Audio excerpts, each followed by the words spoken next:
Semuanya siap ikut perang hingga terkumpullah saat itu 30.000 pasukan kaum muslimin. Dan ini adalah peperangan terbesar sepanjang hidupnya baginda Nabi Muhammad SAW.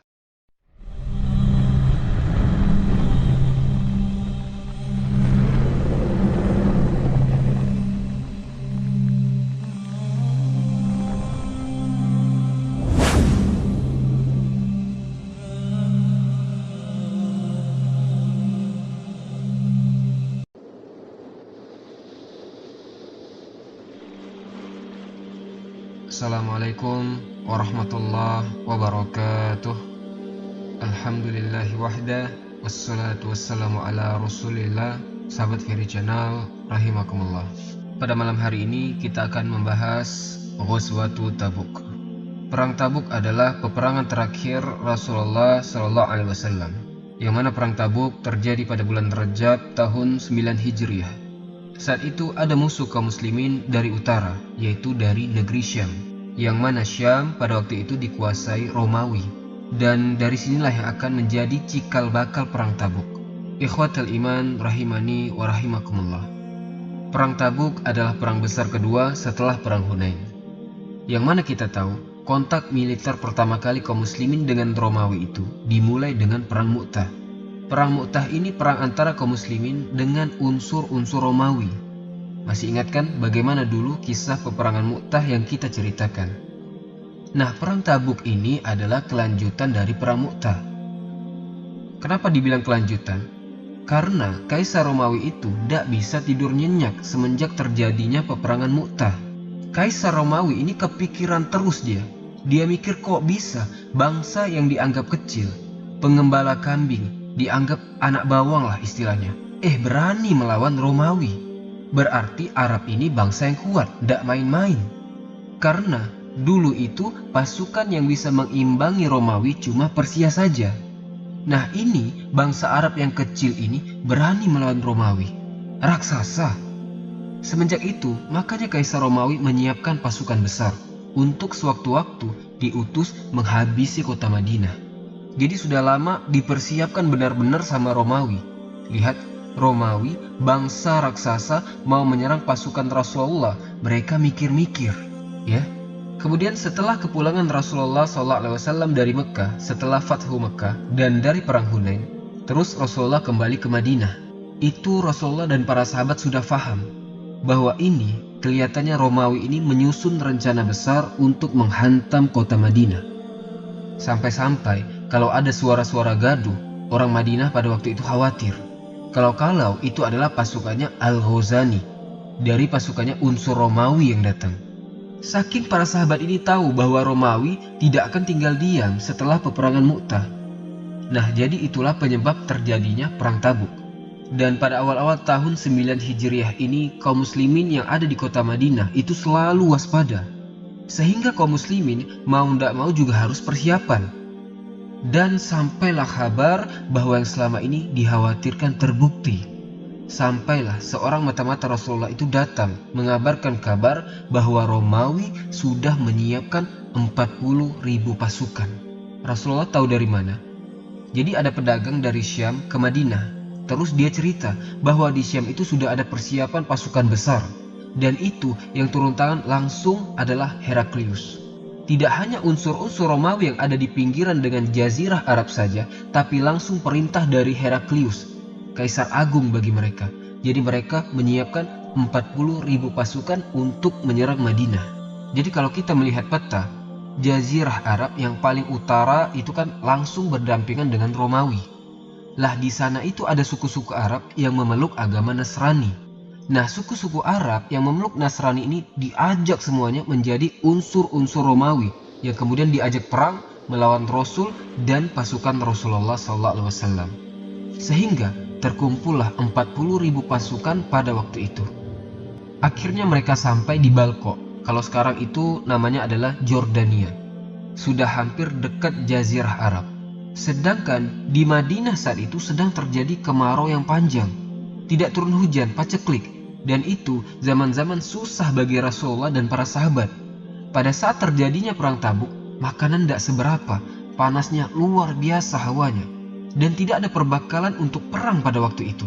Kuda tunggangan juga tidak ada. Sedangkan peperangan membutuhkan logistik. Kan makan itu perlu. Tidak ada apa-apa pada waktu itu. Ditambah jarak tempuh antara Madinah ke Romawi itu sangat jauh. Sehingga ini semakin membuat cemas Rasulullah dan para sahabat. Akhirnya Rasulullah SAW mulai berpikir, ini lebih baik kita diamkan atau bagaimana? Atau sekarang kita berangkat menuju Tabuk untuk mencegat mereka?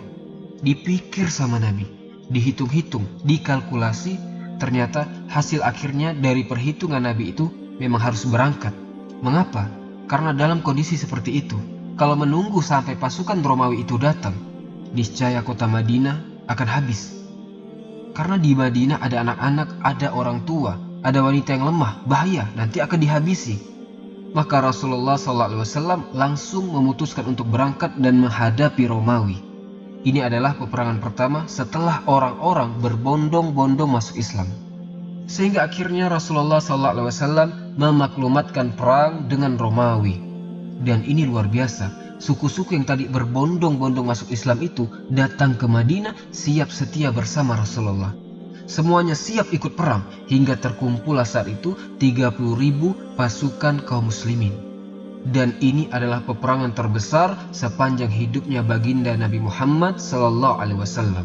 Karena sepanjang sejarah bangsa Arab, belum pernah Arab berperang dengan kekuatan 30.000 pasukan. Semua lelaki di Madinah ikut berperang. Kalau Ali bin Abi Thalib dan Abdullah bin Umi Maktub memang beliau ditugaskan menjaga Madinah. Jadi tidak ikut ke Tabuk, kecuali yang tidak ikut perang orang-orang Ahlul Azhar. Mohon maaf, orang-orang yang pincang, orang-orang yang buta, dan orang-orang yang lemah di kota Madinah itu tidak ikut perang. Atau orang-orang munafik itu tidak ikut perang. Dan ada 3 sahabat Nabi yang tidak ikut perang tanpa uzur. Mereka adalah Hilal bin Umayyah, Murarah bin Rabi, dan paling terkenal itu kisahnya adalah Ka'ab bin Malik. Dan kisahnya itu tersendiri. Saat ini tidak kita ceritakan, insya Allah ada waktu maka kita akan ceritakan. Ikhwatal iman rahimani wa rahimakumullah. Namanya perang itu kan butuh perbekalan. Dan saat perang Tabuk itu adalah perang yang paling susah dari sisi pendanaan. Maka Rasulullah memaklumatkan kepada para sahabat untuk mengumpulkan harta-harta mereka. Kemudian maka kaum muslimin berbondong-bondong langsung melaksanakan titahnya Rasulullah. Di antaranya adalah Utsman bin Affan. Datang Utsman. Dan Utsman bersedekah 200 ekor unta beserta perlengkapannya. Jadi pasukan tinggal naik saja perang. Kemudian Utsman bin Affan membawa uang 1000 dinar dan diletakkan di pangkuan Rasulullah. 1 dinar itu sekitar 4/125 gram emas murni. Bayangkan berapa sedekah Utsman bin Affan saat itu. Setelah Rasulullah SAW menerima sedekahnya Utsman yang luar biasa itu, maka Rasulullah SAW berkata, "Madurra Utsman wa amila ba'dal yaum." Tidak memudaratkan Utsman, tidak membahayakan Utsman, apa saja yang dilakukan semenjak hari ini. Maksudnya pasti masuk surga. Kemudian datang Umar bin Khattab. "Ya Rasulullah, aku sedekahkan separuh hartaku." Rasulullah bertanya kepada Umar, "Ya Umar, apa yang kau tinggalkan untuk keluargamu?" Maka Umar berkata, "Separuh hartaku ya Rasulullah." Kemudian setelah itu datang Abu Bakar As-Siddiq membawa seluruh hartanya. Tidak ada yang tertinggal, semua dibawa dan disedekahkan. Ditanya sama Rasulullah SAW, "Wahai Abu Bakar, apa yang kamu tinggalkan untuk anak dan istrimu?" Maka kata Abu Bakar, "Taraktu li ahli Allah wa Rasulah." Aku tinggalkan untuk keluargaku Allah dan Rasulnya. Masya Allah. Kemudian datanglah Abbas, pamannya Nabi, membawa harta yang sangat banyak. Datanglah Tolha dan Sa'ad bin Ubadah dan Muhammad bin Maslamah. Semuanya datang membawa harta yang mereka miliki. Mereka berbondong-bondong datang mencari ridho Allah Subhanahu wa Ta'ala. Sampai ada yang tidak mampu, orang miskin. Saking pengennya berkontribusi dalam perang ini, dia hanya membawa 1 mud gandum. Terus dibilang sama orang-orang munafik, Allah tidak butuh dengan 1 mud, ngapain bawa 1 mud? Maka Allah dan Rasulullah membela orang-orang yang semangat untuk bersedekah dari ocehannya orang-orang munafik. Lah pada waktu itu teman-teman, kaum muslimin berjumlah 30.000 pasukan. Dan setiap 18 orang itu gantian dengan 1 unta. Untanya kan terbatas, jadi 18 orang dijatah 1 unta. Jadi yang 1 naik, 17 orangnya jalan. Nanti udah sampai di mana gantian naik unta, begitu. Dan seterusnya. Saking kekurangan perbekalan pada waktu itu. Nah, sebelum berangkat perang, datang orang-orang miskin yang memang tidak punya apa-apa. Mereka mengatakan, "Ya Rasulullah, saya ingin ikut perang ya Rasulullah, saya ingin berjihad, ingin membela agama Allah." Kata Rasulullah, "Mohon maaf, kami tidak punya sesuatu untuk mengangkut kalian. Tidak ada unta lagi, kalian sudah tidak bisa ikut berperang." Itu para sahabat yang miskin-miskin itu ketika diomongi Rasulullah seperti itu, dia pulang ke rumahnya sambil meneteskan air matanya. "Ya Allah, aku tidak bisa ikut, sedangkan sahabat-sahabat yang lain bisa ikut perang." Menangis mereka. Sampai Allah turunkan surah At-Taubah ayat ke-92. Ayat yang memuji para sahabat yang tidak bisa ikut perang karena tidak punya kendaraan. Wa iz qala lahum, ketika Rasulullah SAW berkata, "La ajidu ma ahmilukum alaihi." Aku tidak mempunyai sesuatu yang bisa untuk membawa kalian ke medan perang. Tidak ada lagi punggung-punggung hewan untuk mengangkat kalian. Tawallaw wa a'yunuhum tafidu minad dam. Maka orang-orang ini pulang ke rumah sambil meneteskan air mata mereka. Itulah para sahabat Muhammad SAW. Kemudian di tengah perjalanan mereka, para sahabat, kehabisan bekal. Apa yang terjadi? Akhirnya di tengah jalan itu mereka makan dedaunan dari pohon-pohon. Bayangkan, 30.000 dengan perbekalan dan logistik yang terbatas. Bahkan di dalam riwayat dikatakan, sampai seandainya di antara kami para sahabat buang kotorannya, maka kami menjumpai kotoran kami itu seperti domba dan kambing. Saking seringnya makan dedaunan. Dan bibirnya para sahabat pecah-pecah karena makan dedaunan. Bayangkan. Mereka berjuang demi menolong agama Allah. Inilah para sahabat berangkat dalam kondisi yang memprihatinkan seperti itu. Kemudian kalau kita kalkulasikan duniawi ya, hitung-hitungan militer, siapa yang menang? Romawi 40.000 senjata lengkap dan pasukan muslimin 30.000 dengan bekal seadanya. Pasti di atas angin menang Romawi. Karena Romawi orangnya besar-besar, punya senjata lengkap. Mereka punya anak jajahan banyak. Perbekalan mereka pun sangat kuat. Di atas kertas kalau istilahnya zaman sekarang, pasti menang itu Romawi. Ikhwatal iman, rahimani wa rahimakumullah. Dan para mata-mata Romawi, kalau mereka melihat pasukan Rasulullah, pasti dia pulang dalam keadaan terkagum-kagum dan menakjubkan. Mata-mata Romawi mengatakan kepada pemimpinnya, "Wallahi, kami tidak pernah menjumpai kaum seperti pasukannya Muhammad. Mereka ketika malam hari seperti rahib-rahib, seperti pendeta-pendeta, khusyuk ibadahnya. Tetapi ketika siang hari, mereka seperti singa, kuda perang, kesatria. Kami tidak melihat tameng di tubuh-tubuh mereka, melainkan hanya pedang di tangan." Bayangkan, tidak pakai baju perang. Artinya apa? Artinya mereka, pasukan Rasulullah, ini pasukan yang siap mati. Pasukan haus darah. Allahu Akbar. Para sahabat Nabi itu sudah yakin bahwa mereka dimenangkan Allah bukan karena jumlah. Ingat perang Badar 300 melawan 1000. Allah menangkan yang sedikit. Ingat perang Azab, perang Khandaq, dikepung oleh lautan musuh. Mana yang dimenangkan oleh Allah? Kaum muslimin. Makanya kaum muslimin tidak gentar kalau melihat musuh yang banyak. Karena mereka sudah paham bahwa mereka dimenangkan Allah bukan karena jumlah. Akhirnya terus berangkat kaum muslimin yang sangat kurang perbekalan mereka ini. Kemudian di tengah jalan, Rasulullah dan para sahabat melewati tempat namanya adalah Al-Hijr, Madain Soleh. Al-Hijr ini dulu tempatnya kaum Samud, kaumnya Nabi Soleh. Tempatnya di antara Madinah dan Tabuk, kira-kira jaraknya 300 km dari Madinah. Kaum Samud yang mereka memahat gunung-gunung dan dijadikan tempat tinggal. Seperti di Yordania, Petra, itu ada juga, tapi bukan tempatnya kaum Nabi Soleh. Masih ingat kan kisah kaum Samud yang Allah azab dengan suara guntur dari langit, kemudian mereka mati seketika. Bergelimpangan mayat-mayat mereka di rumah-rumah mereka. Kemudian Rasulullah SAW ketika melewati tempat diazabnya kaum Samud, Rasulullah mengatakan, "La tashrabu minha." Janganlah kalian minum dari mata air di tempat ini. "Wa la tatawaddu'u minhu lisolah." Jangan kalian wudhu untuk sholat di tempat di daerah ini. Karena Rasulullah tahu ini dulu adalah tempat yang kaumnya diazab oleh Allah. "Wala taqulu minhu syai'a." Jangan sekali-kali kalian makan sesuatu apapun dari tempat ini. Bahkan Rasulullah mengatakan, "La tadkhulu masakinal ladzina zalamu anfusahum." Jangan kalian masuk tempat-tempat dari orang-orang yang berbuat zalim kepada diri-diri mereka, yaitu di zaman dulu. Percepat jalan kalian. An yusibakum mislu ma asobahum. karena khawatir Allah akan timpakan kepada kalian seperti yang Allah timpakan kepada mereka terdahulu. Illa an takunu bakin, kecuali kalian masuk dalam keadaan menangis, mengingat-ingat kaum yang dulu dibinasakan Allah karena kedurhakaan mereka. Namun sangat-sangat disayangkan, sekarang Madain Soleh di sana dijadikan objek wisata yang sangat diutamakan sekarang. Tempatnya kalau kita lewat memang keren. Bisa dibilang Petra versi Arab, tapi lebih tua daripada Petra yang ada di Yordania, bekas peninggalan kaum Nabatian Arab lama. Ikhwatal iman rahimani wa rahimakumullah. Sampailah kaum muslimin di dekat tempat namanya Tabuk. Tabuk itu 800 km dari Madinah, atau sekitar 15 hari perjalanan, wallahu a'lam. Di situ Rasulullah SAW mengatakan kepada sahabat bahwa besok kalian akan mendatangi mata air Tabuk, sumber air Tabuk. Tidaklah kalian datang kecuali duha, yaitu menjelang siang. Barang siapa yang mendatangi mata air itu, maka jangan menyentuh airnya sedikit pun. Jangan minum dulu sampai aku datang, karena sumbernya sangat kecil.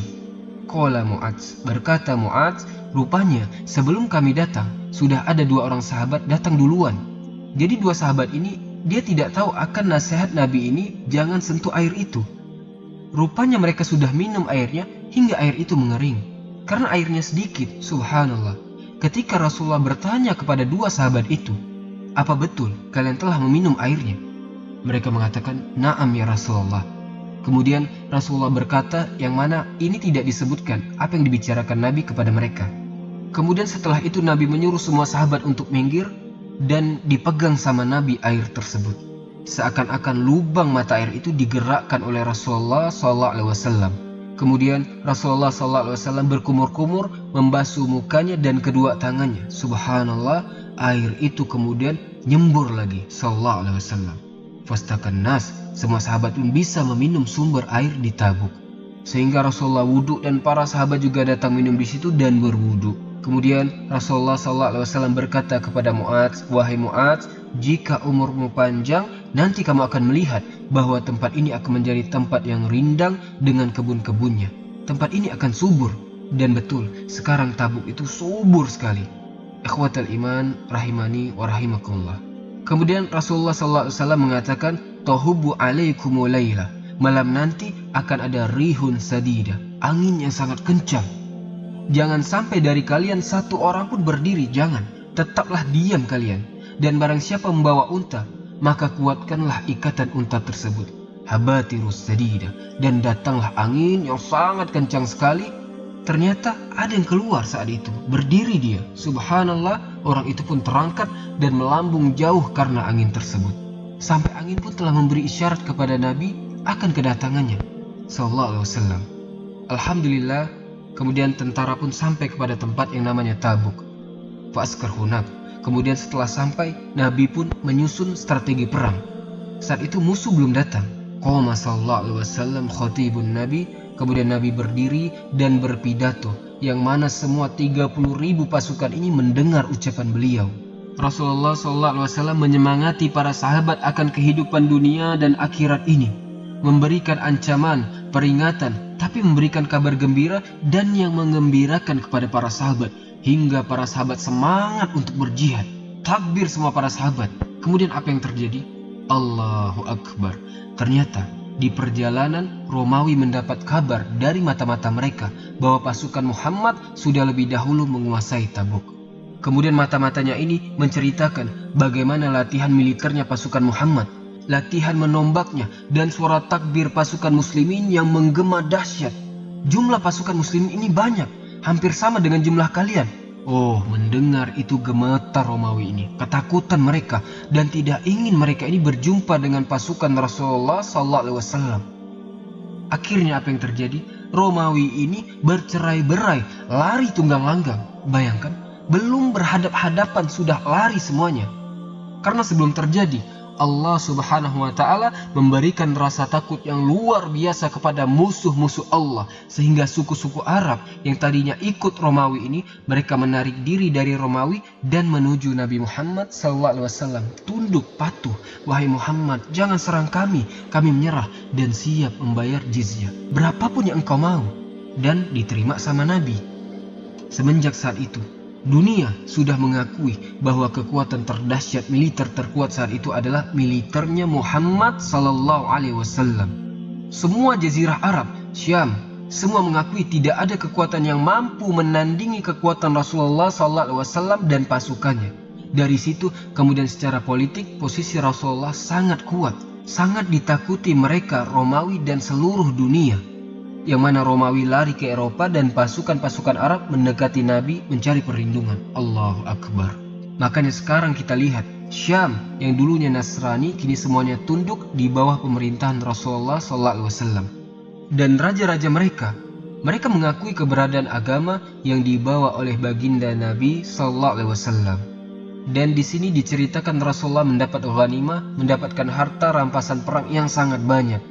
Dan barangkali ada yang bertanya, kenapa perang dulu suka ambil ghanimah, harta rampasan perang? Maka kita katakan, zaman dulu bagian dari perang memang seperti itu. Memang konsekuensi perang dulu seperti itu. Jadi, jangan pernah menghukumi kejadian zaman lampau dengan paradigma zaman sekarang.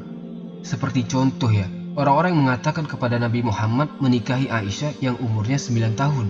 Hei mas, jangan samakan zaman sekarang dengan zaman dulu. Dulu itu mau di Arab, di Romawi, di Persia, di India, zaman dulu kalau sudah balik maka boleh dinikahi. Dulu musuh Islam itu banyak, ada orang Nasrani, ada Yahudi, ada Persia, ada Romawi, orang munafik. Tidak ada satupun dari musuh-musuh Islam itu menyerang Nabi karena Nabi menikah dengan Aisyah, tidak ada. Cari dimanapun tidak ada orang Romawi membuat rumor Nabi Muhammad menikah dengan anak kecil, tidak ada. Pada zaman itu semuanya jika wanita sudah balik boleh dinikahi, ya.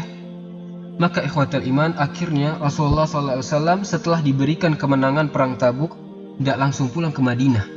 Kebiasaannya Rasulullah kalau menang perang maka menempati tempat itu dulu. Setelah itu baru pulang ke Madinah. Total Rasulullah di perang ini memakan waktu selama 50 hari dan Rasulullah menetap di Tabuk selama 20 hari. Setelah itu barulah melakukan perjalanan pulang ke Madinah. Maka selesailah kisah perang Tabuk. Mudah-mudahan kita semua mendapat syafaatnya Rasulullah SAW. Subhanakallahumma wa bihamdika asyhadu an la ilaha illa anta astaghfiruka wa atubu ilaik. Wallahu ta'ala alam. Assalamualaikum warahmatullahi wabarakatuh.